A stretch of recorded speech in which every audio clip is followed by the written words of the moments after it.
Okay, ready for a deep dive into something that might be a little bit, uncomfortable? Oh, yeah.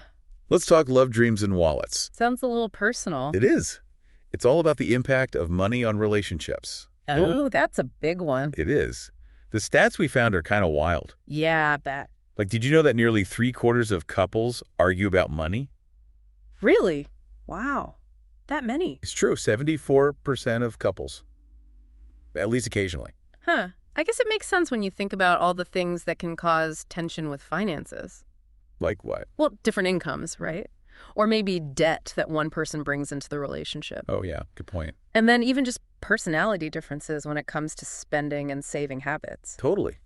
And it's not just like little disagreements here and there. No, definitely not. We found that a full 25% of couples, A quarter. yeah, a quarter of couples say money is their biggest relationship challenge. Wow. That's a lot to think about. It is. And it shows just how serious this is. Definitely. And it's not just about the arguments themselves. Right, there's more to it. Way more financial stress can really seep into other parts of your relationship. Like, what do you mean? Well, it can lead to, feeling distant from your partner. Uh-huh. Frustration can build up, for sure. And sometimes even honesty can start to break down. Okay. Yeah, I can see that happening. And this is where it gets really interesting. Financial stress can even show up physically. You mean like physically feeling stress? Exactly. Think about those tension headaches. Oh. The ones you get after a fight about the credit card bill. Ugh, don't remind me. That's your body saying, hey, this is more than just an argument. It's like a whole body experience. It really is. And it's not just personal either. You mean like it affects work too? Exactly. Companies lose billions every year because of their employees' financial stress. Wow. I had no idea it was that big of a deal. It's huge. And one of the biggest problems we see is what we call the stress loop. The stress loop. Yeah, it's this cycle where financial stress leads to arguments, which then lead to more stress. Oh man, I can see how you would get stuck in that. It's like running on a hamster wheel going nowhere. So how do we get off that hamster wheel?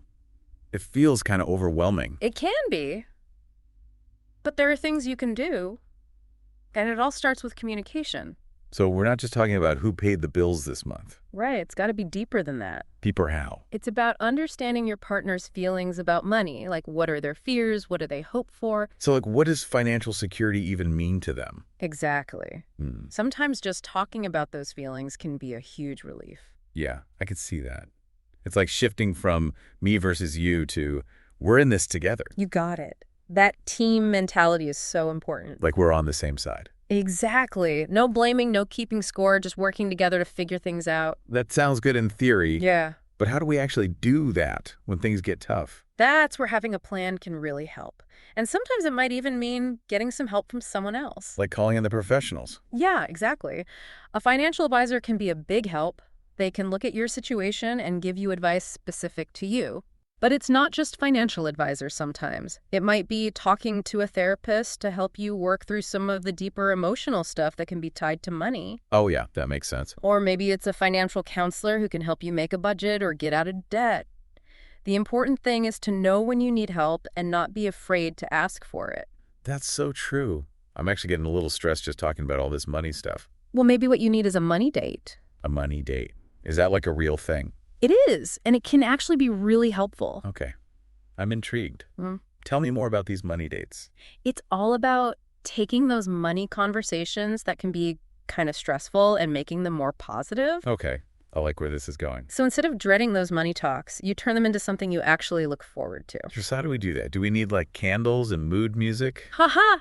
Whatever works for you. The point is to choose a time when you can both relax and focus on each other. Okay, so like after dinner or something. Exactly. Make it feel like a chance to connect, not like an interrogation. Gotcha. But let's be real. Sometimes just talking about money isn't enough. What are some actual things couples can do to get on the same page financially? Visualizing things can be really helpful, like create something visual that represents your finances. What do you mean? Well, it could be a spreadsheet or a budgeting app, or even just a whiteboard where you track your income and expenses and goals. Oh, okay, I get it. It's about making it more concrete. Exactly. And when you can both see the numbers clearly, it's way easier to figure out where you can adjust your spending or save more money. That makes sense. But what about the deeper stuff, like the emotional issues that can get tied up with money? That's so important, and people don't always realize that money is often about way more than just dollars and cents. What do you mean? Well, it can represent security, power, freedom, even self-worth. Wow, I never thought about it like that, but it's true. And that's why it's crucial to talk about those deeper beliefs and emotions. If you're always fighting about money, there's usually something else going on underneath. Like one person feeling controlled or resentful or something? Exactly. It's not just about the money itself. It's about understanding each other's stories around money. Like where you came from and what you believe about money. Right. And that's where those open and honest conversations are so important. When you share your vulnerabilities and your hopes and fears around money, it creates space for empathy and understanding. Okay, I'm starting to see the bigger picture here.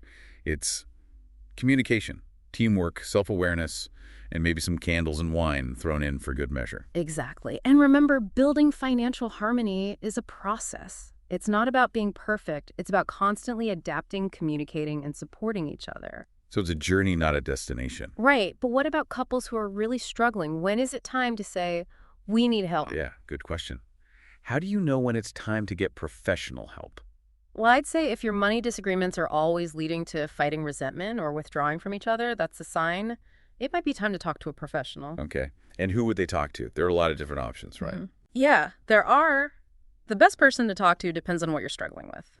A financial therapist can help with the deeper emotional stuff. A financial counselor can give you practical advice about budgeting and debt. Makes sense. And if you need help with investments or planning for the future, a financial advisor is a good choice. So there are people who can help, Mm-hmm. but how do you know if you're actually making progress? Like, what does financial harmony actually look like in a relationship? That's a great question.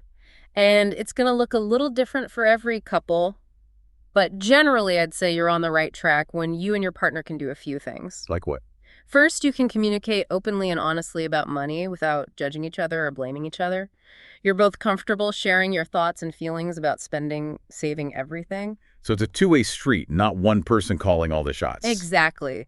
And you make financial decisions together, taking each other's needs and priorities into account.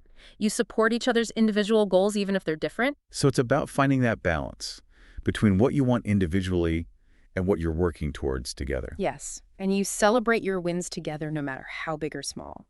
And when you face challenges, you approach them as a team. It sounds like financial harmony is about a lot more than just the numbers. It's about trust and respect and a shared vision for your future. You got it. And when you have that foundation of financial harmony, it creates a sense of security and stability that lets your relationship thrive in every area. This has been so insightful.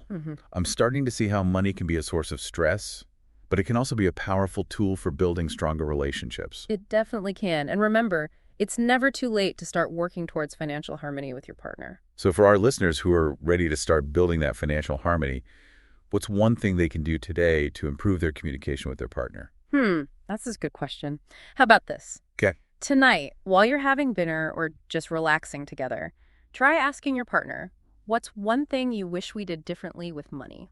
Oh, I like that. It's simple and it gets the conversation going. Right. It's not about placing blame or dwelling on past mistakes.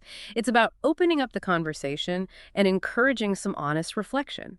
And who knows, it could lead to a whole new level of understanding and connection.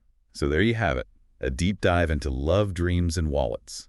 Remember, open communication and working together as a team are key. And don't be afraid to ask for help when you need it. And don't forget to have a little fun along the way. That's great advice. So go out there and start building that financial harmony one conversation at a time. Until next time, happy diving.